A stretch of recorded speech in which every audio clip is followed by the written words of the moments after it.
Good Sunday morning, everybody. I woke up to find out that MAGA Facebook has discovered me. Welcome. Welcome, MAGA Facebook. I'm glad you're there because, and I don't mean to be facetious. I mean, I don't, but it is good that you're going to get information as much as you won't like it. You're going to get information from somewhere else besides your Fox News. And so I wanted to introduce myself.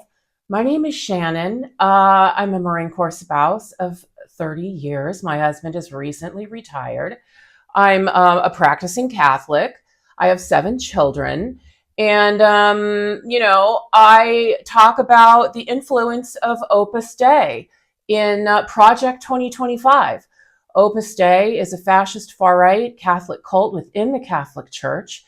They have been working for generations to dismantle democracies around the world and install theocracies. A theocracy is a religious-led government.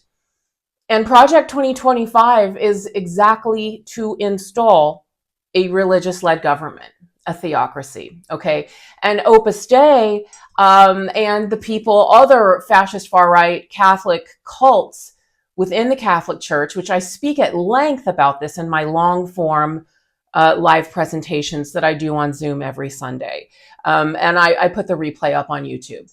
But they have been working for a long time to dismantle democracy and install a religious government, a Catholic religious government, okay? And so, Trump denied that he had really any knowledge of what Project 2025 was. And, to the last I knew, it was like 45% complete. They expect a completion of the checklist, a 900-page document, Project 2025. They expect it to be completed by July of 25. And so this is very important. I mean, I know it's not what you voted for. You did not vote for a religious-led government. You did not vote to make birth control or contraception unlawful so your daughters can't access contraception. You didn't vote to do a lot of these things. And anyway, the far right Catholics, they hated Pope Francis, and so I talk a lot about that too. So anyway, if you want to know more, read Opus by Gareth Gore, a very good book. It spells everything out, and he started reporting on this in 2019 because he went to Spain to investigate a bank that had gone belly up, and he started noticing that there were really millions upon millions of dollars unaccounted for. And so he started doing the reporting or doing the investigation, and what he found is that it had been siphoned off by Opus Dei, okay? And so, it's just one of those things, you think that can't possibly be real. Well, yeah, of course, which is why I never really spoke about it, because 25 years ago, I was briefly pulled into a fascist far-right Catholic cult in Northern Virginia while my husband was attending the AWS, Amphibious Warfare School in Quantico, which is what they used to call the program. It's changed names. And I was love bombed and pulled in, and I heard what they had planned. They said, oh, none of these problems, the problems of the world will be a problem when we finally get a Catholic king. And I was like, 25 years ago, I was like, that can't be. What are you talking about? And then they explained to me that the plan was to use the evangelicals, to use the LDS, to use just the regular voter who didn't really know and was just going to do what they're told, to dismantle democracy and install a theocracy. And then in time, install a theocratic monarch, a Catholic king. And yes, they do have plans. They do have plans for who it is. They want someone with noble blood. And so this is something I heard with my own ears, and I thought, well, that's never going to happen, obviously. But in 2021, a Opus Dei Catholic named Kevin Roberts took over the Heritage Foundation. He's the one who said the new American Revolution will be bloodless if the left allows it to be. And so they're serious. And so I knew, and the plan was always let the evangelicals do the heavy lifting for, 25, 30, 40 years. Jerry Falwell, all of it. Oh, go ahead and let them have it. Let them have all the credit. We're fine. We're just humble Catholics.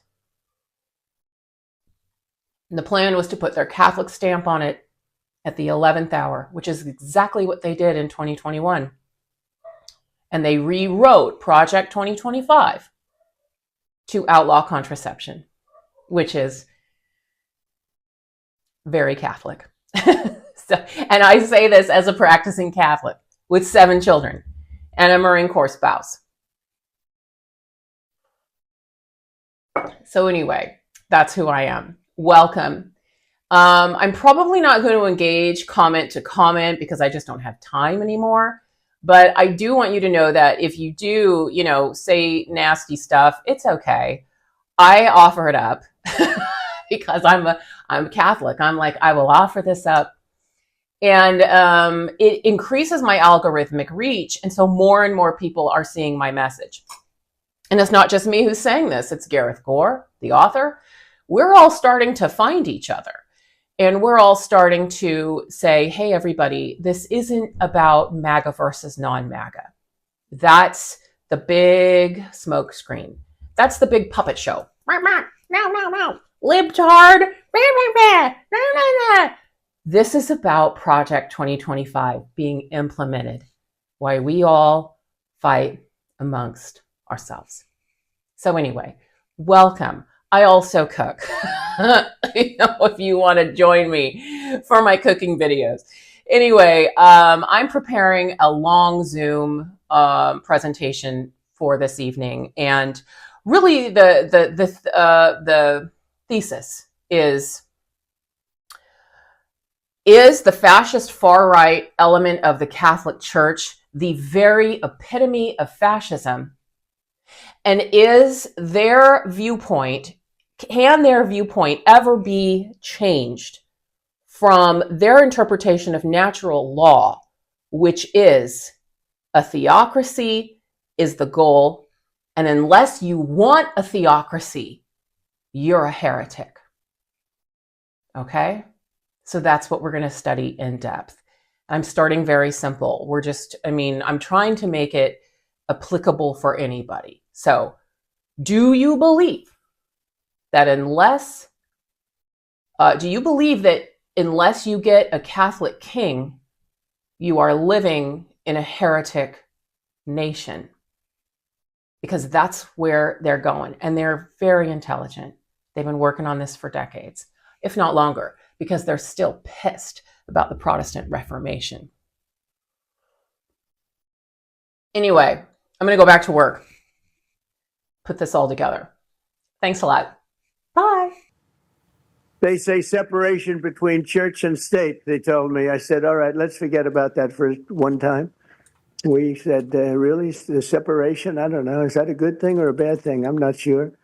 But whether there's separation or not, you guys are in the White House where you should be, and you're representing our country, and we're bringing religion back to our country. People of faith have never been allowed in the White House. We'll probably be sued tomorrow because they're going to say church. Separation of church and state. Can't do that, right? But we'll win. Pam will win that suit. She wins them. She ultimately wins them. She gets them. Sometimes they get a judge that's not so good, but she ultimately wins. That's what it's all about, right, Pam? Something new is coming. The greatest triumph of the church in all of world history is coming, when the whole world will become Catholic, the entire world. And here's something that happened to me last year, just to give you some idea how great this is, what's about to happen, a great victory. And this prayer, and the smaller one on the bottom, will bring the victory about. That's what this is for. Would you say this now, beloved? O Blessed Lady, spread the effect of grace of thy flame of love over all of humanity. Let's say it one more time. O Blessed Lady, spread the effect of grace of thy flame of love over all of humanity.